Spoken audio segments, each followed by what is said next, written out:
కిరాయికున్నోళ్ళు ఈ షాప్ లో సామాన్ ఉంటే అర్ధరాత్రి వచ్చి జేసీబీతో కొడుతుండే ఏడుతున్నారు నేను పెట్రోల్ పట్టుకున్నారు నేను కిరాయి ఏం పాపం చేసిన కిరాయి ఏడుస్తాడు ఇల్లు చేస్తాడు నువ్వు చెప్పవుతారు ఖాళీ ఏమని చెప్పు ఖాళీ చేస్తారు ఖాళీ చేసుకునే అవకాశం పొట్ట కూటి కోసం వ్యాపారం చేసుకుంటే అర్ధరాత్రి వచ్చి కిరాయిలను ఇలా జేసీబీలో కొడితే ఇదెక్కడ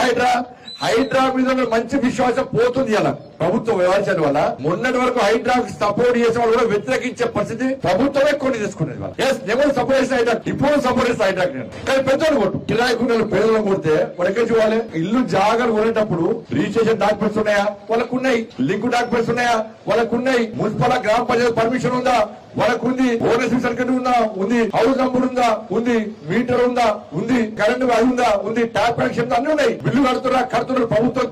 తీసుకుంటున్నారు పర్మిషన్ ఇచ్చిన ఏం చేయవు పెద్ద పెద్ద బిల్లు వేసి వెళ్ళిపోవు ఒక్కరి ఊడబట్టి మొత్తం సినిమా చూపడుతున్నావు పేదలకు కొట్టే పరిస్థితి వచ్చింది కదా కాబట్టి హైడ్రా పేరు చెప్పి రుణమాఫీ గురించి మాట్లాడే పరిస్థితి లేదు కదా చర్చ లేదు కదా పేపర్ రాస్తావే టీవీ చూపోతావు రుణమాఫీ వేది రైతు భరోసా వేది అన్ని పోయినాయి కదా 6 గ్యారెంటీల మీద ప్రజల దృష్టి మళ్లించడానికి కూడా హైడ్రా పేరుతో రాష్ట్ర ప్రభుత్వం డ్రామాలు ఆడుతున్నది ఈ విషయంలో తెలంగాణ రాష్ట్ర సమాజం ఆలోచించాలి.